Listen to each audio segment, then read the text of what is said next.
Hello everyone, this is Anna. I'm back. I'm really sorry we haven't seen each other in such a long time. I promise this time I will be more consistent because you know what? I have received so many messages from you asking me about the next videos and telling me how much you love my videos on YouTube here, that it is so precious. Thank you very much, and thank you very much for all the thumbs ups to my videos.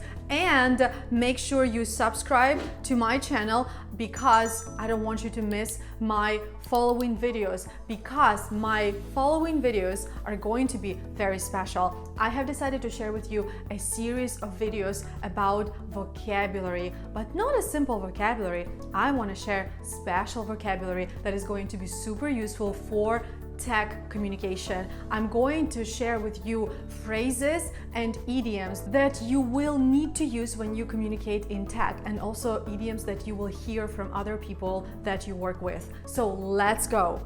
Number one, it's out of scope for this PR. A very techy phrase. What does it actually mean? It means it's not in the description. Scope is the plan of the project, the plan with the tasks, what you are going to do on the project. So when you say that something is out of scope, this is very common expression in the tech industry, because when you're working on a project, some things like keep popping up. That's another good phrase for you. Yeah, some new things and new features keep popping up and they may be out of scope. So you either need to add them to the scope and charge the client more, or I don't know, you know better, yeah? So it's out of scope. It means that it's not in the description of the task or of the project most likely. Address more bugs, or you can say, we can address more bugs.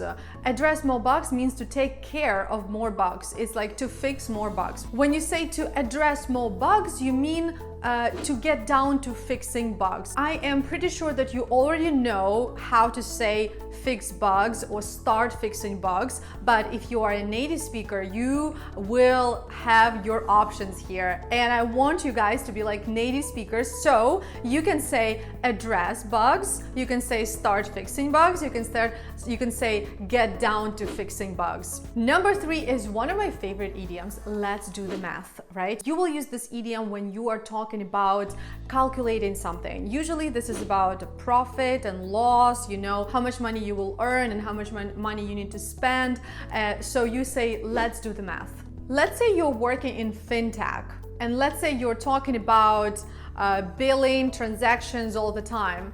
And if you're working for a fintech project, you will see like a lot of transactions, you will have to deal with a lot of transactions. And if you're tired of saying a lot of transactions all the time, or a lot of something else all the time, you can say a handful of, like for example, a handful of transactions, or a handful of tips, or a handful of something. So a handful is another way how you can say a lot of.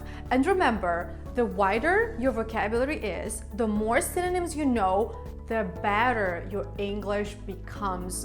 If you want to sound and speak like a native speaker, you should know many synonyms. That's why I'm sharing with you synonyms even for such very casual and simple words like a lot of. And I would like to finish our video with a phrase, keep this space. I want you guys to keep this space when you learn English with me. Keep this space means keep this speed, right? Let's say you're doing a project and you're working sprints or whatever, weeks, whatever you call it in your company.